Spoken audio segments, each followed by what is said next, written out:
Hello বন্ধুরা, আজ আমরা শিখব পূর্ণ সংখ্যাকে কিভাবে দশমিক সংখ্যা দ্বারা ভাগ করতে হয়।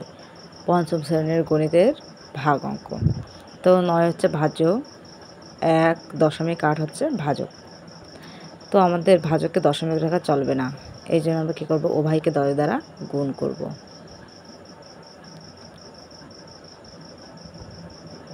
এখন এখানে 9 10কে 90 ভাগ 10 দিয়ে 1.8কে গুণ করলে হয় দশমিক এক ঘর ডান সরে দেয়, তাহলে হচ্ছে 18। তাহলে 5 18 90, তাহলে উত্তর হচ্ছে কত?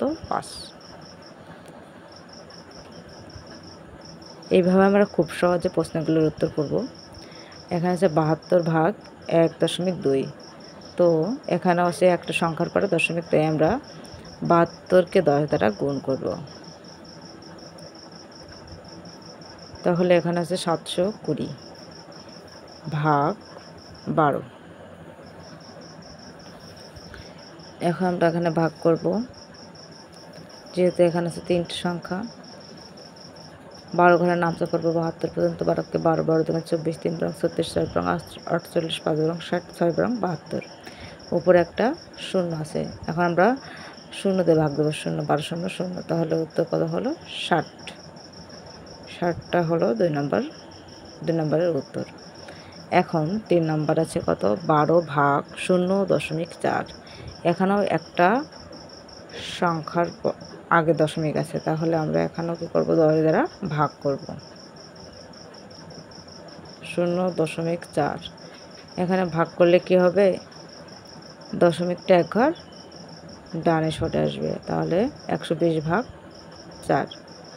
এখন আমরা একে ভাগ করি।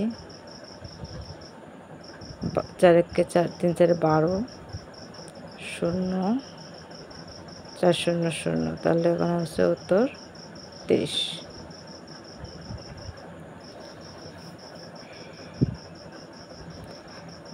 লাস্টে আছে 30 ভাগ 0.5। এটাকে আমরা 10 দ্বারা গুণ করব।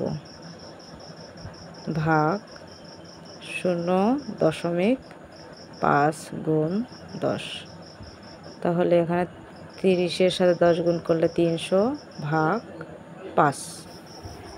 5 দ্বারা আমরা 300কে খুব সহজে ভাগ করতে পারি। 5 × 30। এখন উপর থেকে শূন্য আছে, শূন্য হলে বলবো 5 0 0 0 ভাগ দিলে হচ্ছে কত? 60।